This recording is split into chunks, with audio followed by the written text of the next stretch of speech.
Darrell भी इसको लेकर अपडेट हमारे दर्शकों तक पहुंचा रहे थे। डेरेल, आपका भी शुक्रिया, नजर आप बनाए रखिएगा, आगे जो अपडेट होगा आपके जरिए दर्शकों तक पहुंचाएंगे। आगे बढ़ते हुए अगली खबर का रुख कर लेते हैं। बांग्लादेश से है अगली खबर। बांग्लादेश यहां पर अल्पसंख्यकों के खिलाफ हिंसा लगातार हो रही है। अल्पसंख्यकों पर कट्टरपंथियों ने हमला किया है। कट्टरपंथियों ने अल्पसंख्यकों को घेर कर लाठियां बरसाई हैं। कट्टरपंथियों के हमले में कई लोग जख्मी हो गए हैं। आदिवासी शब्द को सिलेबस में शामिल करने की मांग यहां पर हो रही थी और ऐसे में यह विरोध बढ़ता चला गया और अल्पसंख्यकों को निशाना बनाकर उन पर लाठियां भांजी गई हैं। बांग्लादेश यहां पर एक बार फिर से इस तरह की जो घटनाएं हैं वो बढ़ती हुई दिख रही हैं। इस बार भी छात्र आंदोलन की वजह से ढाका की सड़कों पर खून बह रहा है। दरअसल वहां के दो गुट चाहते हैं कि आदिवासी शब्द को कक्षा 9 और 10 की किताबों में शामिल किया जाए, उनके बारे में बताया जाए। National curriculum and text book board के सामने प्रदर्शन कर रहे थे ये सभी छात्र, लेकिन अन्य गुट इसका विरोध कर रहा था। देखते ही देखते दोनों गुट आमने सामने आ गए। उपद्रवियों ने अल्पसंख्यकों को घेर कर लाठियां बरसानी शुरू कर दी। इससे ढाका की सड़क पर खून ही खून दिखाई दिया। ढाका ट्रिब्यून की रिपोर्ट के मुताबिक टकराव तब शुरू हुआ जब दोनों गुटों के प्रदर्शनकारी आमने सामने आ गए। लाठी डंडों से लैस प्रदर्शनकारियों ने देखते ही देखते एक दूसरे पर हमला बोल दिया, सिर एक दूसरे के फोड़ डाले। स्टूडेंट्स फॉर सॉवरेनिटी की डिमांड है कि आदिवासी शब्द को किताबों से हटाया जाए, उसकी जगह जुलाई अपराइजिंग का इस्तेमाल किया जाए। जिन लोगों ने आदिवासी शब्द शामिल किया है उन्हें दंडित किया जाए। अल्पसंख्यकों की डिमांड है कि आदिवासी इस देश का हिस्सा हैं तो इन्हें किताबों में रखना चाहिए, इसीलिए उनके बारे में बताया जाना चाहिए। इसे बनाए रखने की मांग वो कर रहे थे। तभी स्टूडेंट्स फॉर सॉवरेनिटी ने प्रदर्शनकारी के आमने सामने आकर यहां मारपिटाई शुरू कर दी, लाठियां भांजनी शुरू कर दी और इन लाठियां भांजने में छात्र के साथ साथ छात्राएं भी मौजूद रहीं। Group captain retired UK Devnath sir इस पर बात करने के लिए मेरे साथ में जुड़ गए हैं। यूके देवनाथ सर, जब बांग्लादेश में तख्ता पलट हुआ तब भी उस आंदोलन की शुरुआत छात्रों के जरिए हुई थी और फिर जो भीषण विरोध हुआ, जो हालात हुए, शेख हसीना को देश तक छोड़ना पड़ गया।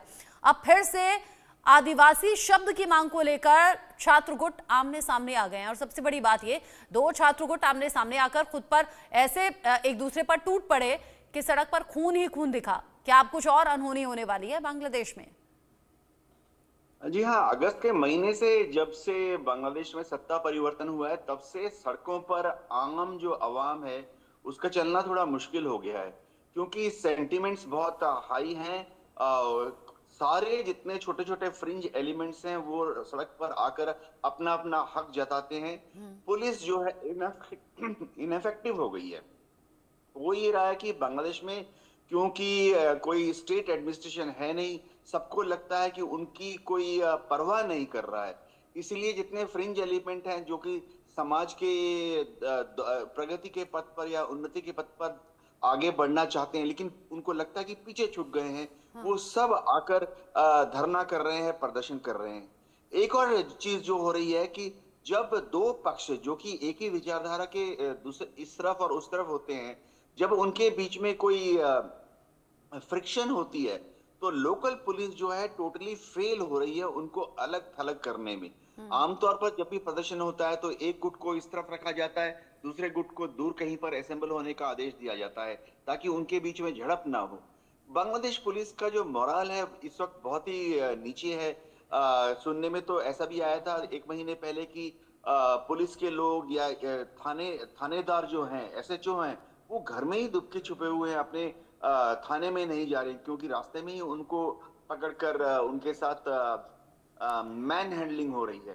तो बांग्लादेश में उम्मीद करते हैं कि जल्दी से जल्दी लॉ एंड ऑर्डर स्टेबलाइज हो जाएगा ताकि पुलिस और जो अर्धसैनिक बल हैं वो मामलों को आसानी से शांतिपूर्ण दिशा की तरफ ले जाने में सफल होंगे। जी, आपने बताया कि इस तरह की जो चीजें हैं लगातार बढ़ रही हैं और शायद कुछ इक्वेशन ऐसी बैठ जाए, लेकिन यूके देवनाथ सर, अभी पिछले दिनों एक खबर ये भी सामने आई थी कि वहां पर अटॉर्नी जनरल ने मांग की है कि मुस्लिम राष्ट्र इसे घोषित कर दिया जाए क्योंकि आबादी के हिसाब से मुस्लिम राष्ट्र होना चाहिए। अल्पसंख्यकों को जैसे एकदम से नजरअंदाज कर दिया गया। अब उन अल्पसंख्यकों पर जहां लगातार हमले हो रहे हैं, ये आदिवासी मांग को किताबों में रखने की मांग, क्या ये जानबूझकर उठी होगी? क्या ये आम छात्र हैं या ये राजनीति से प्रेरित हो सकते हैं? हाँ, बांग्लादेश में अभी पॉलिटिसाइजेशन बहुत ज्यादा हो गया है। हर धड़ा हर गुट किसी ना किसी एक्सट्रीम राजनीतिक ग्रुप से जुड़ गया है। बांग्लादेश में एक समय ऐसा भी था जबकि जो न्यूट्रल चिंताधारा है, यानी सेंटर स्टेज की जो चिंताधारा थी वो ज्यादा अग्रणी थी। लोग एक दूसरे के साथ मिलते थे, लोग एक दूसरे का जो पॉइंट ऑफ व्यू है वो सुनते थे, और एक अंग्रेजी में शब्द है एसिमिलेशन, कि सबका साथ लेकर ही आगे बढ़ते थे। लेकिन अगस्त के महीने से वहां जो विचारधारा है, कट्टरवादियों की विचारधारा ज्यादा फैल रही है। एक्सट्रीम व्यू पॉइंट्स, यानी जिस समाज में बहुत ज्यादा दाएं या बहुत ज्यादा बाएं सोचने वाले लोग अचानक सामने छलांग मार के आ गए हैं, और जो मॉडरेट लोग थे, जो नरमपंथी थे, बुद्धिजीवी थे, वो सब बैकग्राउंड में, यानी पृष्ठभूमि में चले गए हैं। तो ये तब तक अराजकता चलती रहेगी वहां पर जब तक कि वहां पर इलेक्शन नहीं हो जाते, और इलेक्शन के बाद एक चुनी हुई सरकार नहीं सामने आ जाती। क्योंकि फिलहाल सभी गुटों को लग रहा है कि इलेक्शन तक वो अपना ही जो पॉइंट ऑफ व्यू है उसे दूसरे के ऊपर थोपेंगे। अगर जरूरत पड़ी तो लाठी के जोर पर, डंडे के जोर पर, या शायद हथियार के जोर पर। जी, आपने बताया कि यहाँ अलग अलग तरीके से जोर चल रहा है, यहाँ छात्रों के गुट आपस में भिड़ गए।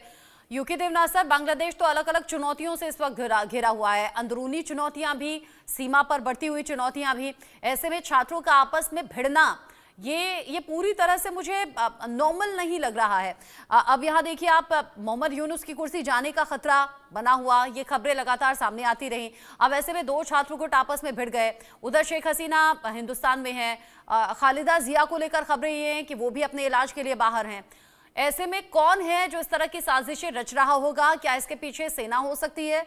क्या इसके पीछे मोहम्मद यूनुस समर्थक हो सकते हैं, या फिर कोई और? जहां तक सेना की बात है, सेना जो है अभी तक कोशिश करके अपने को बैरक्स में ही रखी हुई है। हाँ, बांग्लादेश की सेना में कुछ सीनियर ऑफिसर्स ऐसे हैं जिनको कि बीएनपी सरकार ने, यानी खालिदा जिया ने प्रमोट किया था, तो वो थोड़ा बीएनपी की तरफ झुकाव दिखाते हैं, थोड़ा मुस्लिम विचारधारा को फॉलो करते हैं। अब बांग्लादेश में ऐसे भी कुछ सीनियर ऑफिसर्स हैं जिनको, जो कि मुक्ति वाहिनी से संबंधित रहे थे, तो उनको शेख हसीना ने आगे बढ़ाया, अवामी लीग ने आगे बढ़ाया। तो ऐसे अफसरान जो हैं वो थोड़ा सा अवामी लीग की तरफ या शेख हसीना की तरफ झुकाव दिखाते हैं। लेकिन मोर और लेस कमोबेश जो है, बांग्लादेश में आर्मी अभी तक न्यूट्रल है और सिचुएशन को कंट्रोल में रखने की कोशिश कर रही है, आसानी से पॉलिटिकल दखलंदाज नहीं कर रही है।